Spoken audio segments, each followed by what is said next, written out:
Ini merupakan latihan reading hari kedua di bagian I don't have the language gene halaman 25. Langsung aja ya. 2. I don't have the language gene. Lack of talent. Oh, if only I had a penny for every time I heard this. Here's a self-fulfilling prophecy if ever there was one. When I was in school, I repeated to myself, I don't have the language gene. Since I didn't have it, I didn't put in the work to really learn German. And since I didn't put in the work, I barely passed my exams and ultimately didn't speak German after 5 years of lessons in the language. Therefore, I didn't have the language gene. Do you see a problem with my circular logic here? There is absolutely no reason to believe in a language gene, as if the ability to learn a foreign language is encoded in your genome at conception. The truth is, genome tuh gimana sih bacanya? Copy to clipboard, but sekalian genome, okay, genome. Do you see a problem with my circular logic here? There is absolutely no reason to believe in a language gene, as if the ability to learn a foreign language is encoded in your genome at conception. The truth is that if a multilingual gene really exists, we must all be born with it. Most of the planet actually speaks more than one language. Many places in the West have a huge number of inhabitants who speak 2 languages, like Quebec, Catalonia, and Switzerland. To name just 3. In China, people switch between distinct variety of Chinese, such as Mandarin and Cantonese, with ease. And it's quite common in India to come across someone who can converse in 5 different languages.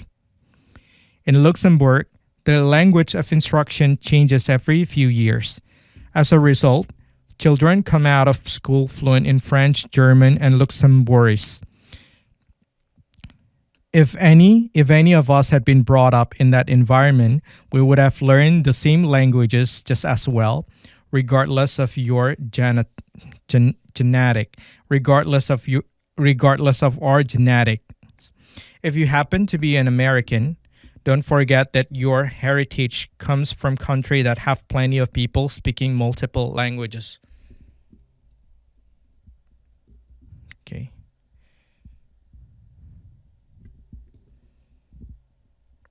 Or that one of your ancestors crossed the ocean, perhaps speaking a different language than yours. Somewhere in your family tree, someone very likely communicated in more than one language. Pulling the genetic cards when this is the case in your own family tree is quite silly. Okay, kayaknya begitu deh. Jadi ini masih kayak begitu yo. The fact that a monolingual culture breeds monolinguals doesn't say anything about an individual's inherent potential. When it comes to language learning, there is no room for doubt. You decide your own success. Do the necessary work to learn a language, and you'll catch up with and even overtake the naturally talented. 3. I don't have the time.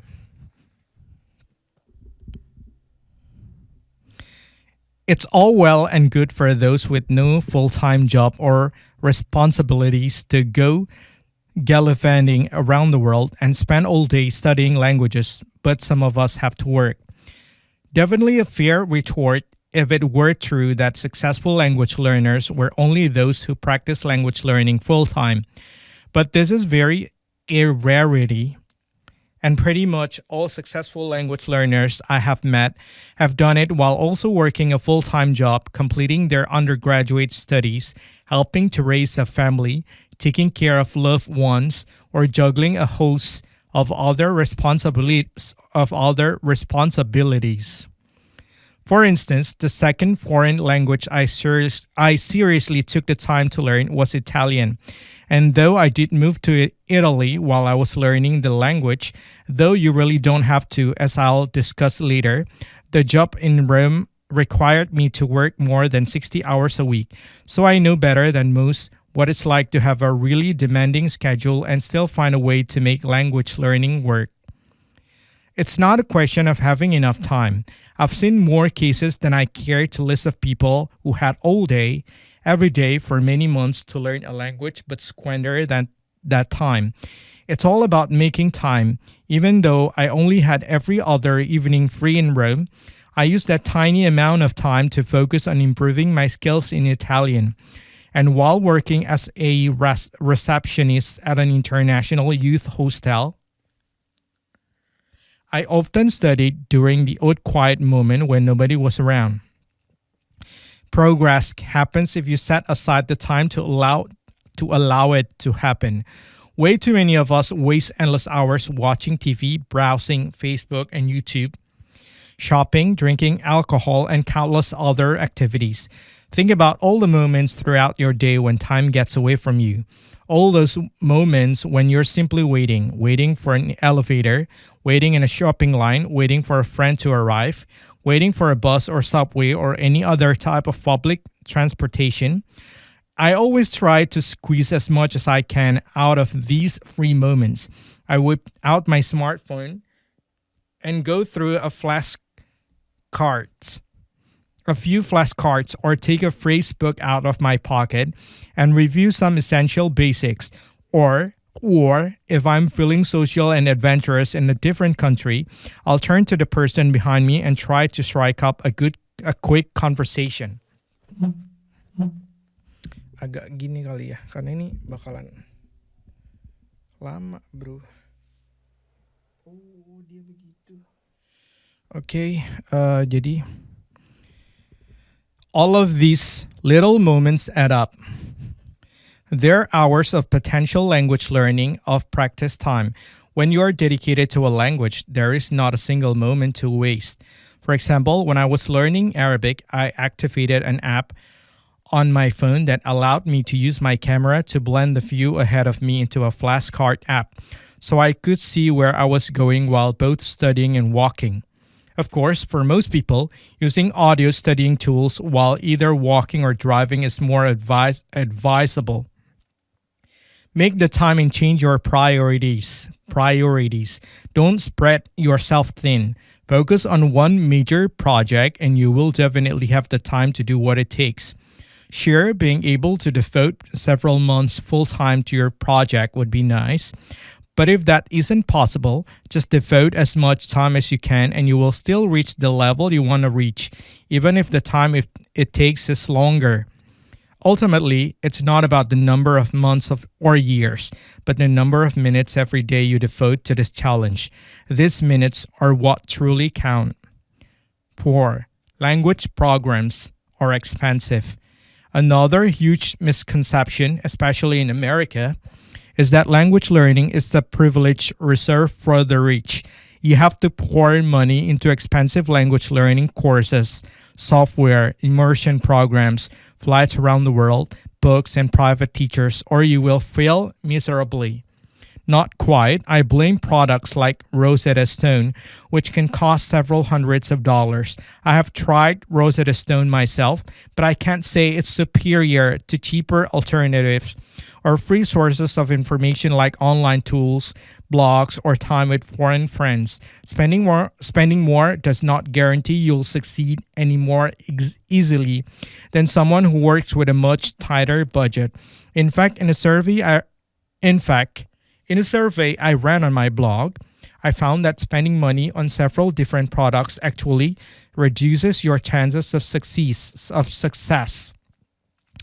In fact, in a survey I ran on my blog, I found that spending money on several different products actually reduces your chances of success. You're far more likely to succeed if you pick just one basic product, like a phrase book, for instance, and set yourself to start speaking the language right away. Spending money or hoarding language products does nothing for your progress. 5. I'm waiting for the perfect language course. You can spend weeks or months saving up for a language learning course, but a course won't solve all your problems. In fact, it won't even solve most of them. Courses provide the content of a particular language, but offer nothing concerning what you can actually do with that content. To get started, I generally just grab a phrase book. This doesn't necessarily mean it's the best way for you, but my point is that even a perfect course exists, it will still be only as good as the effort you put into using the language regularly. After flipping through my phrase book, I go to my local bookstore and buy a course for between $10 and $20, or visit a library to check one out for free. I generally find the Teach Yourself, ASML, and colloquial courses to be pretty good ones to start with. But there are also plenty of free online alternatives. Does this mean that these are the perfect courses? No, but they are certainly quite good. They give me the general words and phrases I tend to use at the start in everyday conversations, while also missing others, such as vocabulary more specific to my situation, like that I studied engineering or that I write on a blog. No course will ever be perfect. With that in mind, go get an affordable book or sign up for a free online course like on Duolingo.com. And remember to do lots of language work on the side, activities that will keep you in genuine interactions with human beings. That's why instead of study material or a particular immersion course, I prefer to focus on whom I spend with and how, conversing as often as possible in their language. A self-guided learning approach based on more structured study sessions works wonders. 6. The wrong learning method will doom me before I start. A lot of us feel that if we get off on the wrong foot, our early mistakes will sabotage an entire project. Nothing could be further from the truth. It's okay to have a bumpy start. The trick is to begin. Even if you pick the wrong course or you have tried one before and it didn't work out, that doesn't determine how things will go this time. And if you run into new challenges, pick yourself up, dust yourself off, and try again. A little persistence pays off. Any energy you put into researching the best possible way to begin would always be better spent on actually learning and using the language. 7. I need to study before I can have a conversation. You should start to speak a new language from day one. This may seem counterintuitive. Many of us feel we need to study first until that glorious day when we are ready and have enough words to finally have a real conversation. The truth is that day will never come. You can always justify, even when you have all but master a language, that you are not ready. There will always be more words to learn, more grammar to perfect, and more work to tweak your accent. You just have to accept that there will be a few communication problems and you will deal with them. This requires embracing a little imperfection, especially during the early stages. Use the language even though you may slip up a little. Being okay with this is the trick to using the language now rather than waiting many years. 8. I can't focus. My friend Scott Young wrote the exams for an entire MIT computer science undergraduate program in 1 year, has a formal education in business, and studied psychology, nutrition, mathematics, physics, and economics. Is also a successful entrepreneur and enjoys life to the fullest. On top of this, he learned French in a short time, and the first time we met, we spoke only in this language, even though he's from the English-speaking part of Canada. He has more recently had his very own projects to learn a language in 3 months, very similar to mine. He clearly has quite a lot on his plate. When I asked him about how on earth he keeps focus with all of these things going on, he told me that it's very simple. Focus on one major project at a time. He stays committed to the priority project no matter what, even if distractions may tempt him to try to take on two or more interesting projects simultaneously. Those with focus will make the various interests they have in life work sequentially rather than in parallel, so that they are not spreading themselves too thin. This way nothing gets neglected. Focus is not an unusual trick, but it is a seldom applied one. Scott gets so many things done by not attempting an overwhelming balancing act of divided interest.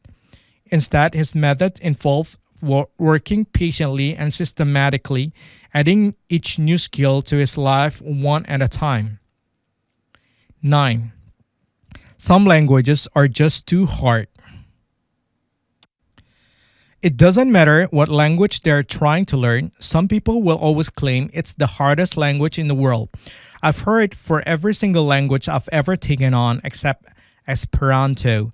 There is no hardest language. It's all biased opinions from proud natives who have no idea what it's like to learn that language as a second language, or from other learners who have learned it slowly and may feel their egos challenged if you try to learn it more quickly than they did.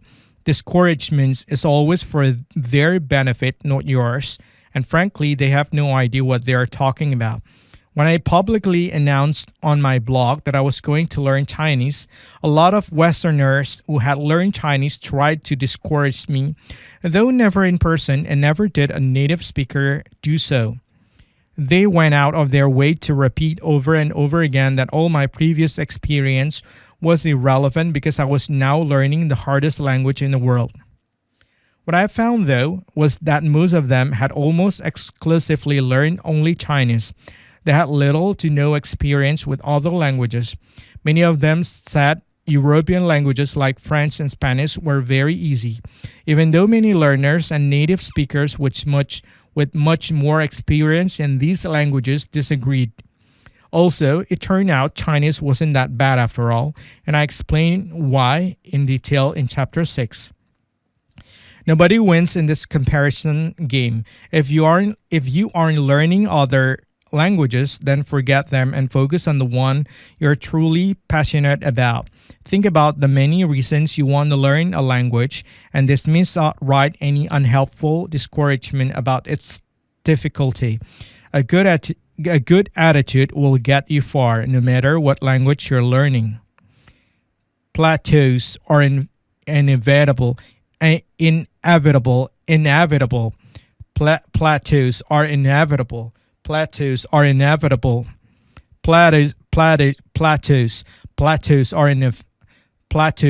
inevitable. Plateaus themselves are not myths. Are not myth. Plateaus themselves are not myth. The fact that we have to be stuck on them is you won't run into this problem as a beginner, but you may a little further down the road. Some of us have no problem getting into a new language, and we successfully reach a certain point of either basic communication or conversational fluency, but then we get stuck. Why is that? If we successfully reach this stage, surely we found the perfect method for us, right? Not quite. The point is not to search endlessly for the perfect method, but to find a good one and adjust it as you go. You reach a plateau because something in your current approach is not allowing you to progress. If what you're doing isn't working, it isn't good enough and needs to be changed. One of my favorite definitions of insanity is doing the same thing over and over again and expecting different results. So don't be afraid to mix things up. A change in how you think about a new language or how often you speak it and with whom will go a long way toward helping you avoid plateaus. Even if your previous approach did you well and got you to a particular stage, maybe a slightly new approach should be tried to catapult you to the next level. 11.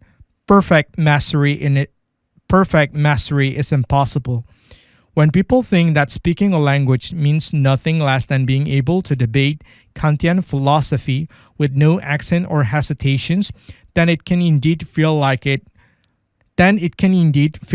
would take decades to be able to say that you can actually speak a language. If you have this in mind, the entire project can feel hopeless. Why even bother starting if such an end goal is so impossible? I don't know about you, but my English isn't perfect. I hesitate when I'm nervous. I forget precisely the right word every now and again. And there are plenty of topics I am uncomfortable talking about. Applying higher standards to your target language than you would to your native language is overkill.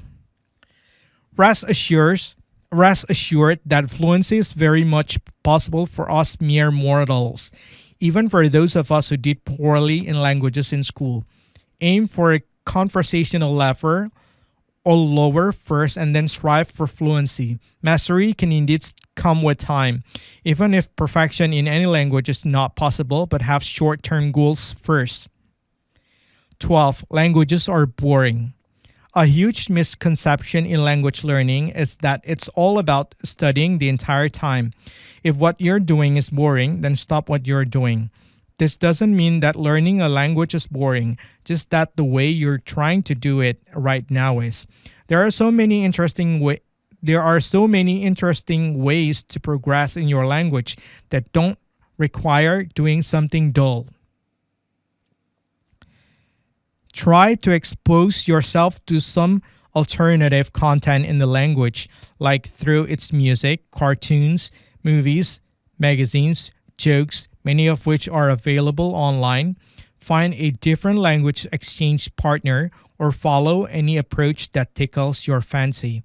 There are infinite possibilities for learning a new language. With all these options available to you, staying bored is ridiculous. Do something different and you won't be bored as easily.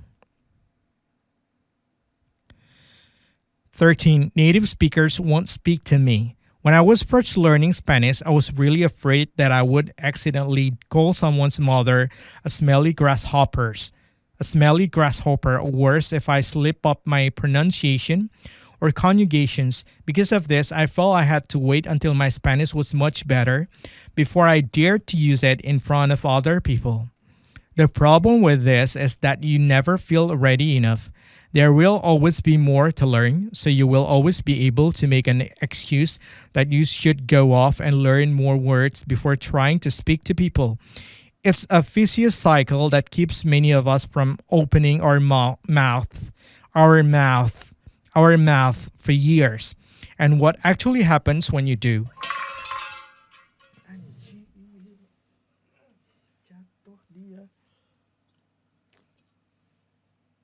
Salah banget sih taruh bawah.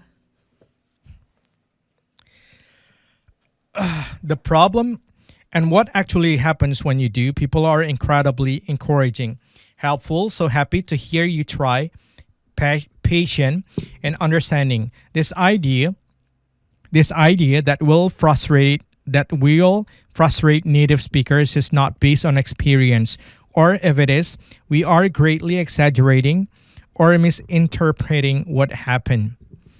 It's based on the assumption they'll make fun of us or lose patience. This is our own fear manifesting itself. It's not based on reality. At some point in your life, I'm sure someone learning English tried to speak to you. Did their pronunciation and their awkward, halting use of words insult you? Did you laugh out loud and call them a fool for trying? Or did you instead listen patiently and try to understand and communicate with them and think that it's great that they speak more than one language? This last scenario is what will certainly happen when you try to. I guarantee in almost every situation, you will be glad you tried to speak a language. As for native speakers who simply reply back to us in English, it happens to the best of us. There are simple ways around this issue, though, which I discuss in detail in Chapter 5. A bit more confidence and persistence will ensure that the conversation stays in the right language. 14. I will always have an accent. Way too much emphasis is put on speaking with no accent, as if being a spy is the ultimate point of your language project, rather than communicating with other human beings. Having a little accent can be quite charming. Believe me, it doesn't hinder communication. Even if you may always have an accent, this is no reason not to pour everything into this project so that you can be genuinely fluent speaker. Speaking perfectly is impossible because even native speakers make mistakes, and native speakers have interesting and varied accents too. Accent reduction is possible, though, and something we'll discuss later. 15. My friends and family won't support me. When I decided to get serious with my Spanish, after almost 6 months of speaking only English while in the country, I thought my friends would instantly support me. Unfortunately, this wasn't the case. Some of my Spanish friends, it turns out, had been using me to get free English practice. Some of my English-speaking friends fluent in Spanish didn't have the patience to help me and would only speak back to me in English rather than supporting my efforts to practice my Spanish. Many of us will go through this difficulty. Our friends or family may not offer any support, language related or moral, to help us with this huge challenge. There is no simple one-size-fits-all solution to this problem. But the first thing you should do is to tell your friends and family that you are passionate about learning a new language and you genuinely need their support. They might not appreciate how seriously dedicated you are to learning the language. They might have thought it was just a silly hobby. Showing them how serious you are might convince them to give you the support you need. And if you still have trouble getting the support you need from those closest to you, remember there are huge communities of people online and in your city who will share in your passion for language learning, even native speakers themselves, so that you can always find support, even if it isn't from the friends you already have. 16. Everybody speaks English.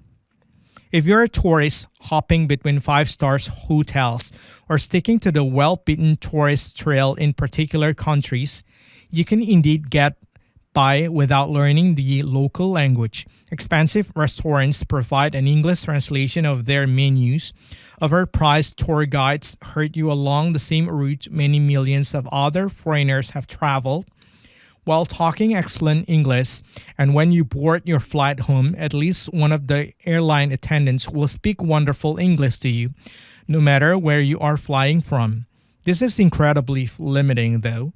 The prominence of English prevents you from getting off the beaten track and chatting with people who don't cater to tourists. While I was traveling through China, for instance, many of the staff at the hotels didn't speak English.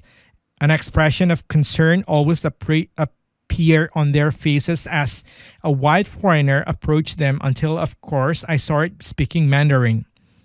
Even if you can get by in other countries speaking only English, you'll also miss out on a lot.